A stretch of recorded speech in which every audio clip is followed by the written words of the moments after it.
À cause de cela, je fléchis les genoux devant le Père de notre Seigneur Jésus-Christ. Éphésiens 3,14.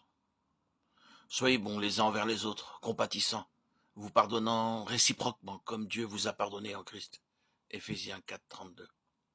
Il y a 3 pas vitaux que nous avons à parcourir pour connaître la plénitude de Dieu. Le premier est la rédemption par le sang. Le second est la séparation d'avec le monde. Le troisième, le renoncement à soi. Une chose importante après être entré dans la plénitude de Dieu est de marcher continuellement dans l'obéissance. Lorsque nous allons de l'avant dans la vie chrétienne, dans l'obéissance à la foi, le plan et le dessein de Dieu pour nous est de porter beaucoup de fruits. Le secret pour porter beaucoup de fruits est demeurer. Il est important de réaliser que depuis que chaque croyant est uni à Christ par le Saint-Esprit, tous les croyants sont uns les uns aux autres. Nous commettons une erreur si nous pensons que nous pouvons goûter la plénitude individuellement. La plénitude de Dieu est expérimentée corporativement ou collectivement, mais non pas individuellement. Écrivant au sujet de la plénitude de Dieu, Paul voulait que les croyants comprennent et s'approprient avec tous les saints. Éphésiens 3,18. Non pas l'un d'entre nous seulement qui aurait complètement saisi toute la vérité de l'amour de Dieu, mais alors que nous partageons l'un l'autre, nous deviendrons des croyants mûrs. Le livre des Éphésiens peut être divisé en 2 parties principales. La doctrine, l'appel céleste des croyants, et la pratique, la conduite des croyants sur la terre.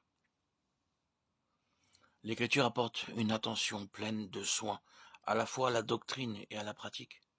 Aucune doctrine ne nous conduira dans une marche pratique, si ce n'est dignement.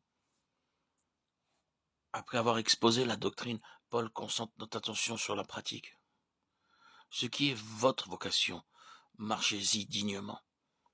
C'est ainsi que nous connaîtrons la plénitude en Dieu. Par le salut, le croyant a la rédemption, le pardon et l'héritage. Tous, nous portons attention à ce que Dieu le Père, Dieu le Fils, Dieu le Saint-Esprit mentionne de notre salut. Notre Dieu, en qui nous croyons, est un Dieu trinitaire. Dans le premier des 3 chapitres des Éphésiens, Paul rappelle aux saints les choses que le Dieu trinitaire nous a accordées dans notre salut. Le but de notre Père Céleste en nous rachetant nous est révélé dans Éphésiens 1,5. Nous ayant prédestinés dans son amour à être ses enfants, d'adoption par Jésus-Christ selon le bon plaisir de sa volonté. Le Père Céleste a un fils, il prend son plaisir en lui, parce qu'il veut beaucoup de fils comme son fils.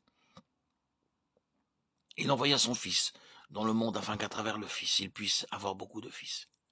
Le cœur du Père est seulement satisfait lorsqu'il reçoit beaucoup de fils comme ce fils.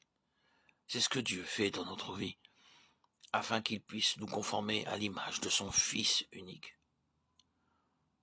C'est la première chose que nous voyons en regardant le Père.